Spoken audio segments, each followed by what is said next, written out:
নবম pay scale নিয়ে মিডিয়াতে যেই পরিমাণ আলোচনা হচ্ছে এবং সোশ্যাল মিডিয়াতে যে পরিমাণ লেখালেখি হচ্ছে এবং আলোচনা সমালোচনা হচ্ছে, এতে করে মনে হচ্ছে যেন বিরাট একটা ঘটনা ঘটে গেছে এবং মিডিয়ার ভাষ্য অনুযায়ী যে 100% বেতন বেড়ে যাচ্ছে, 140% বেতন বেড়ে যাচ্ছে, এভাবে করে নানান কিছু ফুলিয়ে ফাঁপিয়ে যেভাবে প্রকাশ করা হচ্ছে, তাতে করে ইতোমধ্যেই বাজারে একটা প্রভাব তার পড়তে শুরু করেছে।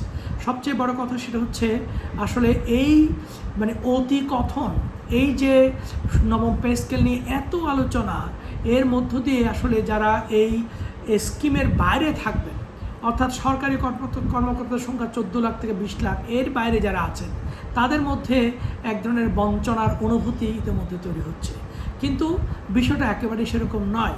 মনে রাখতে হবে যে সরকারি কর্মচারীরা 2015 সালে 8ম পে স্কেলে যে বেতনটা পেতেন, সে বেতন দিয়েই কারো 10% 15% মহার্ঘ ভাতা পাওয়া গেছে, কিন্তু সেই বেতন 2015 সালের বেতন দিয়েই 2026 সাল পর্যন্ত তাদেরকে চলতে হয়েছে, সংসার চালাতে হয়েছে। মনে রাখতে হবে বাজারে যে দ্রব্যমূল্যের বৃদ্ধি, মুদ্রাস্ফীতি, এগুলো কিন্তু এই সরকারি কর্মকর্তারাও কিন্তু সমাজের অংশ। এর ভিতর দিয়েই কিন্তু সরকারি কর্মচারীদেরকে বসবাস করতে হয়, জীবনযাপন করতে হয়, পরিবার সংসার চালাতে হয়।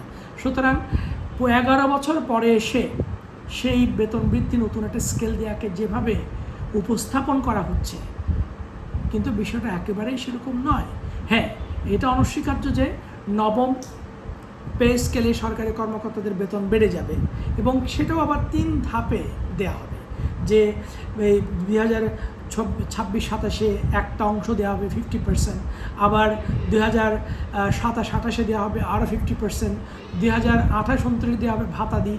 এরকম যেভাবে দেওয়া হচ্ছে, এতে করে খুব বেশি যে লাভবান হবে সেটা কিন্তু বলা যাবে না। তার সাথে যুক্ত করে নিতে হবে গত 11 বছরের যে ব্যাকআপ, যে 11 বছরে যারা সরকারি চাকরির বাইরে ছিল তাদের 2015 সালে বেতন কত ছিল, 2026 সালে বেতন কত, সেটা যদি আপনি ক্যালকুলেট করেন তাহলে দেখবেন আসলে বিষয়টা যেভাবে উপস্থাপনা করা হচ্ছে, যে নবম পে স্কেলের ভিতর দিয়ে যে ধরনের মিডিয়া হাইপ তৈরি করা হয়েছে, বিষয়টা আসলে একেবারে সেরকম নয়।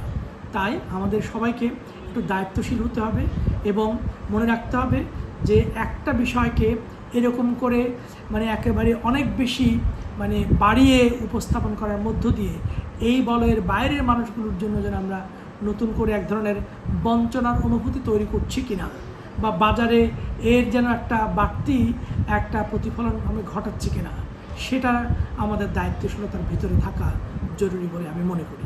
ধন্যবাদ সবাইকে।